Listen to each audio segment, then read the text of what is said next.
Hala, sige hab-hab, subo lang ng subo, hangga't may makakain, wag kang tumigil, char lang. After bagyo nga, so ayun mag-relax tayo dito. Wala naman talaga tayong tigil sa pagtatrabaho, kaya naman kahit papaano ay mag-relax tayo dito.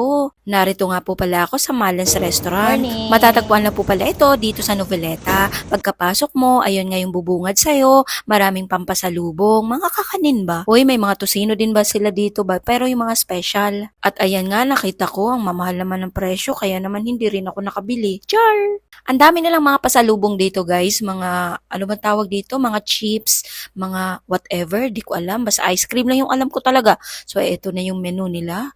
Dito na tayo pupunta. O-order na tayo kung ano yung magugustuhan natin dito. Pero ang tinignan ko yung presyo. Medyo may kamahalan kasi talaga dito sa Malens Restaurant na ito. Pero paminsan-minsan lang naman natin to gagawin kaya mag-enjoy-enjoy na tayo kahit na kinabukasan wala na tayong pera. Char! Nalulungkot naman yung pamangkin ko, nilalamig. Sino kaya yung kadaldalan niya? At syempre, bago kumain, picture-picture muna. Char! Eto nga pala guys, ay lalabas na kami at uuwi na nga pala kami kasi nagdidilim na naman. Pero bago ang lahat, picture-picture muna tayo. Eto siya, pumose-pose. Hi! Bye guys!